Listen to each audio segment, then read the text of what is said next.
अस्सलाम वालेकुम। Global computer academy की तरफ से मैं हूं मूसा रहमान।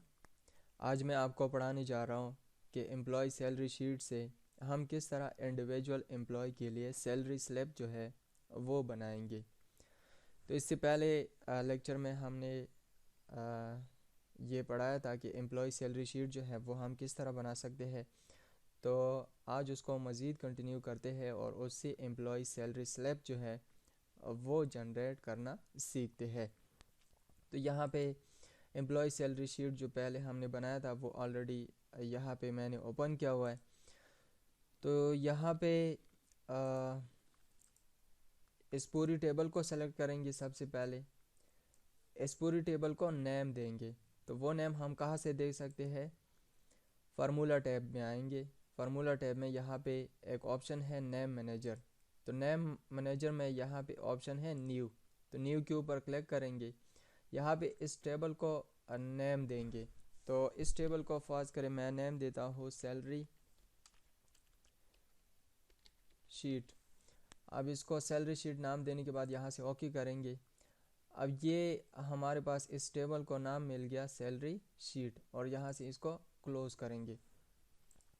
अब यहाँ पे हर एक कॉलम को हम यहाँ पे इंडेक्स जो नंबर है वो देंगे। तो यहाँ पे मैं इनपुट कर लेता हूँ 1 और यहाँ पे इनपुट कर लेता हूँ 2। अब 1 और 2 यहाँ पे इसको सेलेक्ट कर लेता हूँ और यहाँ पे राइट साइड पे ड्रैग कर लेता हूँ। तो यहाँ पे इंडेक्स नंबर हर एक कॉलम के लिए यहाँ पे आ गए। अब यहाँ पे जो हम इस टेबल से डेटा फेच करेंगे वो हम फेच करेंगे पर्सनल नंबर के थ्रू।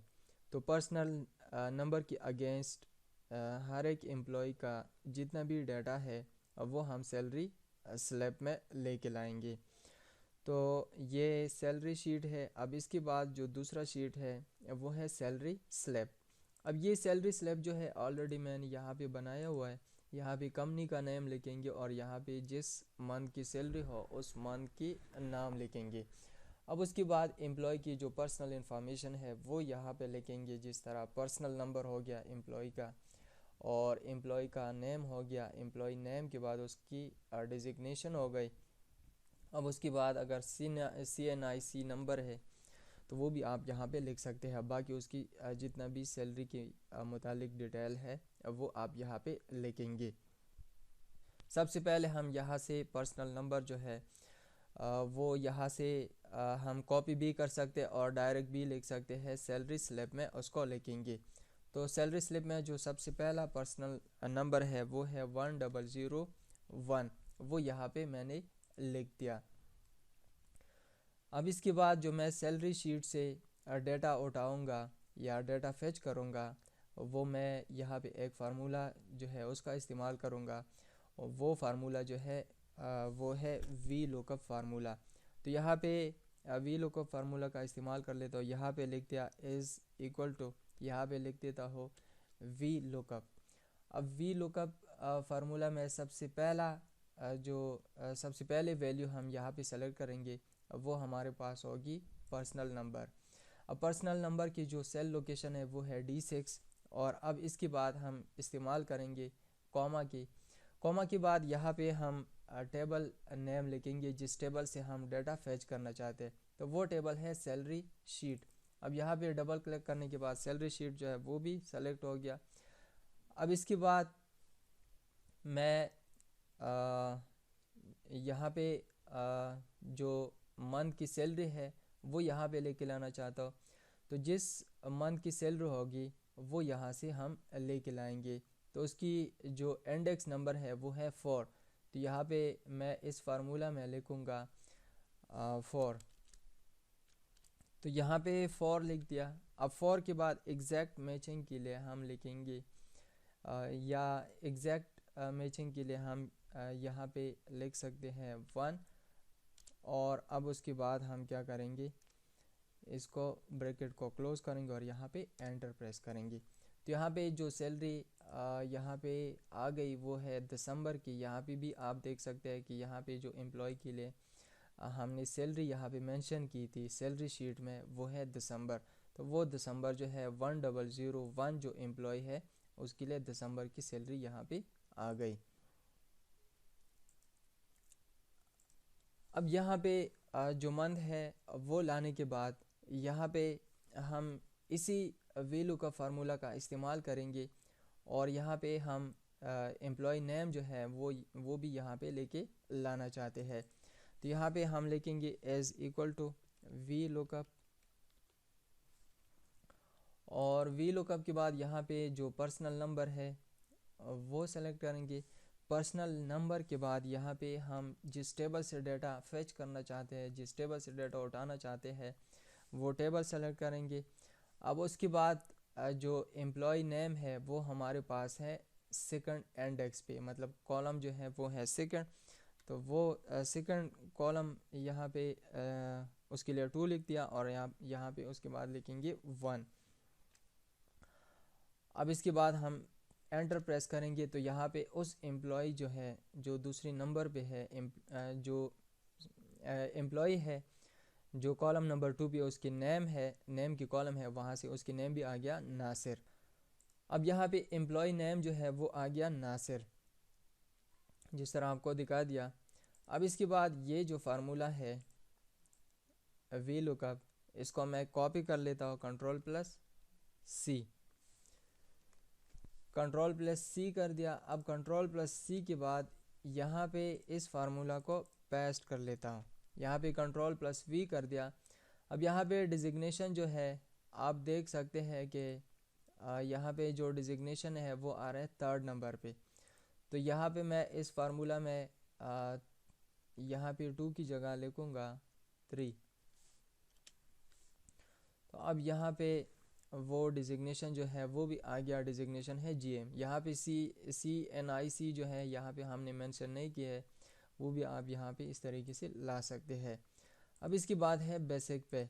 अब इस तरह बेसिक पे जो है उसकी जो कॉलम इंडेक्स है वो है 5, कन्वेंस अलाउंस की 6 और मेडिकल अलाउंस जो है उसकी है 7, और उसके बाद हाउस रेंट अलाउंस जो है उसकी जो इंडेक्स नंबर है वो है 8।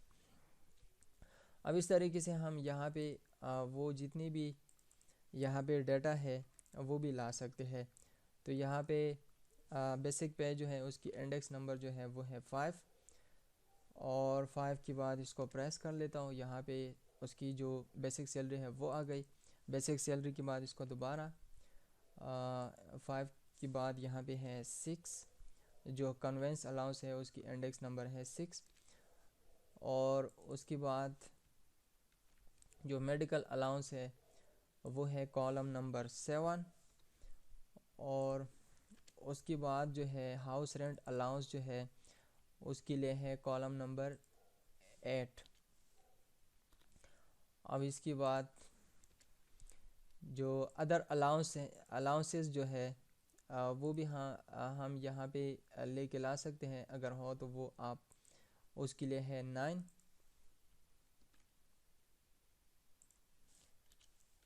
अब इसके बाद है GP फंड। अब GP फंड के लिए हम देखते हैं कि यहाँ पे जो हमारे पास कॉलम है वो है इंडेक्स नंबर 10, और इनकम टैक्स जो है वो है 11, और इसके बाद जो ग्रॉस पे है वो है 12, और यहाँ पे इसके बाद जो है डिडक्शन जो है वो है 13, और नेट पे जो है वो है 14। तो GP फंड हमारे पास है 10।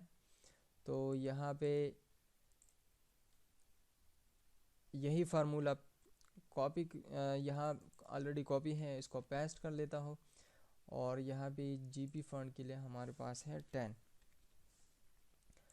अब इसकी के बाद यहाँ पे है इनकम टैक्स, इसके लिए भी यहाँ पे पेस्ट कर दिया फार्मूला। अब यहाँ पे लिख देता हूँ 11। अब ये भी GP इनकम टैक्स जो है वो भी मालूम हो गया। अब इसके बाद है ग्रॉस पे। तो ग्रॉस पे जो है वो है इंडेक्स नंबर 12 पे। तो यहाँ पे जो वी लुकअप फार्मूला है वो यहाँ पे पेस्ट कर लिया। अब इसके बाद है यहाँ पे लिख देता हूँ 12। तो इससे ग्रॉस पे जो है वो यहाँ पे आएगी, और ग्रॉस पे के बाद यहाँ पे टोटल डिडक्शन जो है यहाँ पे फार्मूला पेस्ट कर दिया, और यहाँ पे लिख देता हूँ 13। अब इसके बाद ये जो टोटल डिडक्शन जो है वो भी यहाँ पे आ गया। टोटल डिडक्शन है 6500 और टोटल डिडक्शन के बाद यहाँ पे नेट पे जो है वो मालूम करना चाहता हूँ। तो नेट पे जो है उसके लिए जो इंडेक्स नंबर है वो है 14। तो यहाँ पे नेट पे जो है वो भी इस एम्प्लॉई जो पर्सनल नंबर है जिस एम्प्लॉई का वो है 1001 और यहाँ पे इस एम्प्लॉय के लिए नेट पे जो है वो भी मालूम हो गई। अब यहाँ पे भी आप देख सकते हैं कि इस एम्प्लॉय के लिए जो नेट पे है वो है यहाँ पे 74,750 और यहाँ पे भी आप देख सकते हैं कि इस एम्प्लॉय की जो सैलरी है सैलरी स्लैब में वो है 74,750। अब इसी तरह हर एक एम्प्लॉय के लिए जिस तरह पेरोल बनाया जाता है वो हम किस तरह बनाएंगे, वो हम इस तरीके से बना सकते हैं कि यहाँ से इस पूरी सैलरी स्लैब को हम यहाँ पे सेलेक्ट करेंगे। सेकंड एम्प्लॉय के लिए जो हम सैलरी मालूम करना चाहते हैं वो यहाँ पे इस तरह हम नीचे ड्रैग करते जाएंगे। जितनी भी हमारे पास एम्प्लॉयज़ होंगे हर एक एम्प्लॉय के लिए इसी तरह हम सैलरी स्लैब जो है वो कैलकुलेट कर सकते हैं। तो ये था पर्सनल नंबर 1001 और एम्प्लॉय का नेम जो है नासिर। अब इसके बाद जो दूसरा एम्प्लॉय है पर्सनल नंबर 1002 और उसका नेम जो है वो है अहमद। अब इसी तरह तीसरा जो है 1003। अब इसी तरह हर एक एम्प्लॉय के लिए हम जो है सैलरी स्लैब जो है वो बना सकते हैं आसानी के साथ, जिस तरह इसको हमने प्रैक्टिकली करके दिखाया। अगर आपको समझ नहीं आया हो कि सैलरी शीट जो है वो हम किस तरह बनाएंगे तो इससे पहले वीडियो लेक्चर जो है वो आप देख के उससे आपको समझ आएगी। ये वीडियो अगर आपको पसंद आई हो तो वीडियो को लाइक करें और इस चैनल को सब्सक्राइब करें। इंशाल्लाह नेक्स्ट वीडियो में दोबारा मुलाकात होगी। अल्लाह हाफिज़।